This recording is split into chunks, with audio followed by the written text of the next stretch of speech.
Sir सबसे अहम बात तो ये कि एक तो अब कपिल सिब्बल कांग्रेसी नहीं समाजवादी हो गए हैं। कांग्रेस ने उनको राज्यसभा नहीं भेजा था तो वो पाला बदल के ना समाजवादी वो पार्टी में चले समाजवादी है ना वो कांग्रेसी है। उनको सिर्फ वो जो बिल्डिंग है ना उसमें घुसने का हाँ। लाइसेंस चाहिए, चाहे किसी से भी मिले। कहते ना फिल्म देखनी होती है, पैसे कम पड़ते हैं या जो दारूबाज होता है उसको दारू चाहिए, चाहे पैसा किसी से भी मिल जाए।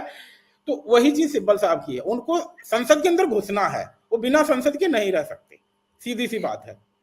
और अब जब वो ऐसी बातें करते हैं, और फिर उन्होंने ये भी कहा कि बहुत सारे ऐसे मामले जहां पर एक एक कमरे में 50-50 वोट बन गए, बीजेपी का फला नेता भी फंसा हुआ है वगैरह वगैरह। सर अगर इतने सारे सबूत हैं कपिल सिब्बल के पास, जैसा वो बयान दे रहे हैं, तब तो उनको खुद ही सुप्रीम कोर्ट चले जाना चाहिए। उनके लिए तो सुप्रीम कोर्ट दूर भी नहीं है। जैसे ही मेंशन करेंगे वो जज साहब के सामने, उनके मामले की सुनवाई भी हो जाएगी। तो ये बयानबाजी करने से अच्छा है कि वो मामले को अंत तक ले जाएं, फिर अगर उनके पास सबूत है।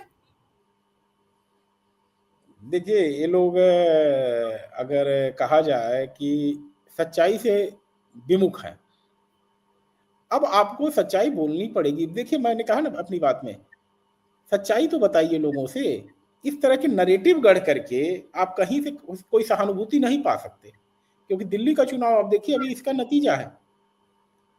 कहा गया कि एक पार्टी आ रही है सत्ता में और उसने बहुत विकास किए हैं, लेकिन विकास की सच्चाई लोगों को पता चली और सत्ता बदल गई। अब जो विक्टिम कार्ड खेलने वाले हैं वो तो कह रहे हैं कि इलेक्शन कमीशन दबाव में था, इलेक्शन कमीशन ने ईवीएम में गड़बड़ी की होगी। लेकिन अगर आप इस चीज को रिकॉग्नाइज करेंगी कि जो कोई भी इलेक्शन कमीशन से जुड़ा हुआ है, जिसने भी इलेक्शन कमीशन के चुनाव करवाए हैं, किसी भी कर्मचारी से आप पूछें कि साफ साफ एक ही बात करें, सर कहीं से पॉसिबिलिटी नहीं है। इतनी बार वो मशीन रीसेट होती है जितने में कोई भी डेटा उसमें पहले से डाला ही नहीं जा सकता। तो रोना धोना तो लगा रहेगा, आप इलेक्शन कमीशन को ब्लेम करते रहें, लेकिन सिब्बल साहब इस चीज को समझिए कि जब ग्राउंड लेवल पे काम होता है, ग्राउंड लेवल पे कार्यकर्ता उतरता है, तब नतीजे आते हैं। इस तरह से रोना धोना करने से जो है जनाधार निर्मित नहीं होता है। जनाधार निर्मित करने के लिए जन के बीच आना पड़ेगा, तब जनाधार पैदा होगा। सर आज राहुल गांधी भी बहुत गरजे हैं लोकसभा में। उनका भी यही कहना था, मतलब उनका दर्द अभी जा नहीं रहा है। महाराष्ट्र में भी और दिल्ली में भी जो उन्होंने देखा है, हरियाणा में जो दर्द सा है, वो सारा का सारा अभी भी चुनाव आयोग पर ही निकल रहा है। एक एपिक नंबर होता है जो कि वोटर आई कार्ड पर होता है, वो एक से ज्यादा लोगों का अगर एक जैसा हो गया है तो उसको डुप्लीकेट वोट बताकर बवाल काटा जा रहा है, जबकि शायद चुनाव आयोग ने लिखित में इस बारे में जवाब भी दिया है। मैं एक बात इसी से क्रॉस क्वेश्चन कर रहा हूं राहुल भैया से। राहुल भैया आइए, महात्मा गांधी की समाधि के पास धरने पे बैठते हैं और कहते हैं कि सारे इलेक्शन फोटो आई कार्ड जो आधार से लिंक नहीं होंगे उनको जो है अगले चुनाव में खत्म कर दे इलेक्शन कमीशन, जो है लिंक से सब आधार से लिंक करवाइए। आप आधार से लिंक करवाने के लिए धरने पे बैठ जाइए, सारा फर्जीवाड़ा खत्म हो जी, बवाल ही खत्म हो जाए। बैठिए राहुल भैया, जनता आपका साथ देगी। इस तरह से नरेटिव गढ़ने की जरूरत नहीं है अंजू जी।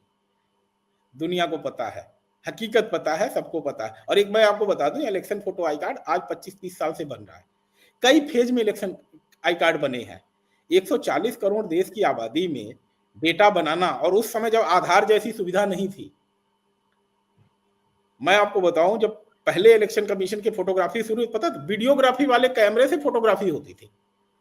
जो बड़े वाले पैनासोनिक के कैमरे आते थे या जापानी कैमरे आते थे, उनसे रील बनती थी और उस रील को 15-15 सेकंड रोक करके उसकी फोटो प्रिंट होती थी।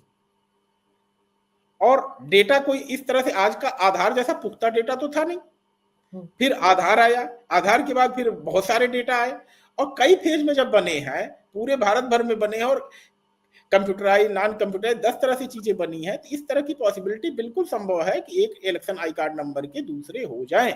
लेकिन बात यह है कि अगर एक एपिक आईडी दिल्ली में पाई जा रही है जिसका नंबर है, और एक एपिक आईडी महाराष्ट्र में पाई जा रही है, दोनों का नाम अलग है, नंबर अलग है, कॉन्स्टिट्यूएंसी अलग है, तो इस बात को कहीं दम नहीं लगता है कि दो इलेक्शन आई कार्ड जो है एक ही नंबर के हैं।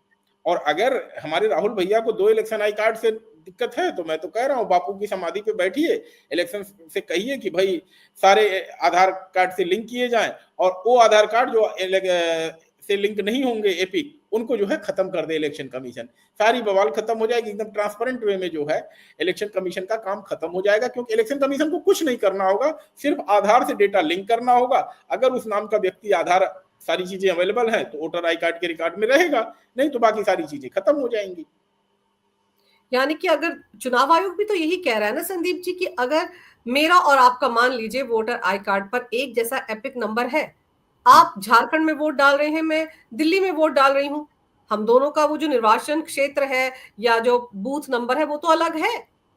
तो एक जैसा एपिक नंबर होने का मतलब ये नहीं है कि मेरा या आपका वोट जो है फर्जी हो गया। यही तो चुनाव आयोग लिखित में समझा रहा है सर। लेकिन सर, चुनाव आयोग पर बार बार सवाल खड़े करके आप देश के संवैधानिक ढांचे को बार बार चोट तो पहुंचा ही रहे हैं। तो चुनाव आयोग को तो इन सबके खिलाफ क्या कोई लीगल एक्शन नहीं लेना चाहिए, या चुपचाप बैठकर तमाशा देखते रहना चाहिए और लिखित में जवाब देते, सवालों के जवाब देते रहना चाहिए? ये तो नहीं चलने वाला ना। देखिए, इलेक्शन कमीशन को कहते हैं कि अपनी पावर का एहसास कराना होगा। अगर आप अपनी पावर का एहसास नहीं कराएंगे तो एक तरह से कहें कि जो जिम्मेदारी आपको संविधान के तहत दी गई है, शायद आप उससे पीछे हट रहे हैं। मैंने अपने प्रारंभिक वक्तव्य में कहा कि जो पावर है इलेक्शन कमीशन की, वो सुप्रीम कोर्ट के जजों के बराबर है। उनकी रिमूवल की तकनीक भी वही है जो सुप्रीम कोर्ट के जजों की है। तो इलेक्शन कमीशन को मुझे लगता है कि ऐसा कोई भी बयान, ऐसा कोई भी स्टेटमेंट जो मीडिया में दिया जाए, प्रिंट मीडिया में दिया जाए या कहीं से कहीं भाषणों में कहा जाए, जो कि कहते हैं कि इलेक्शन प्रक्रिया को दूषित करता हो, या कहता हो कि इलेक्शन प्रक्रिया दूषित है, या फिर यह कहता हो कि इलेक्शन कमीशन जो है करप्ट है, या ये कहें कि इलेक्शन कमीशन के प्रति दुराव पैदा करता हो लोगों के अंदर, या स्थिति पैदा करता हो कि इलेक्शन कमीशन जो है ट्रांसपेरेंट वे में काम नहीं कर रहा है, तो या उन लोगों इलेक्शन को, सरकार के कब्जे में है। ये तो बहुत बड़ा स्टेटमेंट है जो ये कपिल तो साहब बहुत बड़ा स्टेटमेंट है। ऐसे में मेरा मानना है कि इलेक्शन कमीशन को अविलंब अपनी शक्ति का एहसास कराते हुए नोटिस जारी करना चाहिए और एक्सप्लेनेशन मांगना चाहिए कि आप इन बताएं कि किन कारणों से आपने बयान दिया है, और अगर इस चीज का आप जवाब नहीं देते हैं या जवाब देने में हिलाहवाली करते हैं, तो क्यों नहीं माना जाए कि आपको अगले चुनाव में इलेक्शन में वोट करने से और कंटेस्ट करने से, दोनों से ही जो है रोक दिया जाए। इलेक्शन कमीशन को अपनी इस पावर को एक्सरसाइज करना पड़ेगा। और अगर इलेक्शन कमीशन अपनी, क्योंकि देखिए एक फ्रिक्वेंट चल रहा है, ऐसा नहीं है कि किसी एक बयान आया है, किसी एक ने दिया है, ये पिछले साल भर से या 2 साल से या कहीं लगातार चल रहा है। खासकर जब से 2024 के इलेक्शन के रिजल्ट आए हैं तब से, क्योंकि 2024 के नतीजे, इन लोगों को उम्मीद थी कि कहीं न कहीं सत्ता बदलेगी और फिर हमको जो है वो चीजें जो भारतीय जनता पार्टी या एनडीए की गवर्नमेंट किया है उसको पुनर्स्थापित कर पाएंगे, अंडन कर पाएंगे उस चीज को। लेकिन अब क्या हुआ कि इन्हें निराशा लग गई है, और आगे के 5 साल की भी निराशा है। ऐसा नहीं है कि इनको लग रहा है कि 29 में हम आ जाएंगे या 30 में आ जाएंगे। अब विपक्ष के अंदर एक निराशा हो गई कि कहीं 5 साल के बाद वाला 5 साल भी तो मेरे हाथ से नहीं निकल जाएगा। ये डर है, असली भय यही है। उस भय के नतीजे में जो है इलेक्शन कमीशन को टारगेट किया जा रहा है। और इलेक्शन कमीशन अगर अपनी पावर को एक्सरसाइज नहीं करता है तो समझिएगा कि ये बहुत बड़ी अराजक स्थिति देश में पैदा होने वाली है, क्योंकि एक समाज को हमेशा बताया जा रहा है दुर्योधन की तरह कि तुम्हारे साथ अन्याय हो रहा है, और वह समाज जो है सामाजिक रूप पे कहीं रिएक्ट नहीं करता है, बस अपने घर के अंदर रिएक्ट करता है। जब वो दुर्योधन और धृतराष्ट्र सारे मिलके बैठे होते हैं महल के अंदर, तभी वो हरकतें करता है, नहीं तो बाहर वह भैया से गले मिलता है, भैया से प्रेम करता है, सारा कुछ संस्कार दिखाता है। लेकिन जब अपने लोगों के बीच बैठता है ना, कहता है हम लोगों के साथ अत्याचार हो रहा है, हम लोग के साथ अन्याय हो रहा है, और फिर वहां रिएक्ट करता है।